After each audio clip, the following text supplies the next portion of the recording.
मासरे राज्य में लागू होगा जाऊँगी आयुष्मान भारत योजना। आयुष्मान भारत सहित गोपबंधु आरोग्य योजना लागू होगा बोली कहते स्वास्थ्य मंत्री मुकेश महालिक। स्वास्थ्य मंत्री कहते नुआ वर्ष में स्वास्थ्य क्षेत्र में आसिब बड़ विकल्प। राज्यर 3.5 कोटी लोकंकु मिलिबो नुआ कार्ड। कोटिए परिवार पाइबे आयुष्मान कार्ड। आउ योजनारू केही वंचित हेबे नाही बोली कहते स्वास्थ्य मंत्री।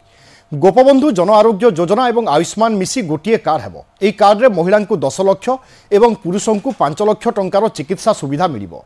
आयुष्मान सहित अनुबंधित सबु हस्पिटाल रे होई पारिबो चिकित्सा। ओडिशा एवं भारत में 27,000 हस्पिटाल रे चिकित्सा सुविधा पाई पारिबे हिताधिकारी। बिजु स्वास्थ्य कल्याण योजना ठारू एहा बहु गुण रे भल। प्राय 3 कोटी हिताधिकारी एही आयुष्मान भारत सहित गोपबंधु आरोग्य योजना रे लाभ पाई पारिबे बोली कहछंती स्वास्थ्य मंत्री मुकेश महाली।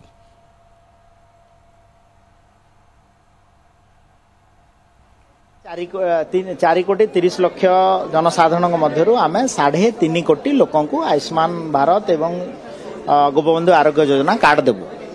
पाखापाखि आम 1 कोटी फैमिली को देबू एवं जो माने मध्य पूर्व कार्ड पाई एनएफएसए रे आपण माने देखिथिबे तार ईक्यूआईसी मध्य होईची ताकू जांच करा होईची से माने मध्य पाइबे। एसएफएसए वाला भी पाइबे एवं जेमिति आम चेष्टा करिबु केही कार्ड रु गरीब लोक जो माने वंचित हेबे नाही।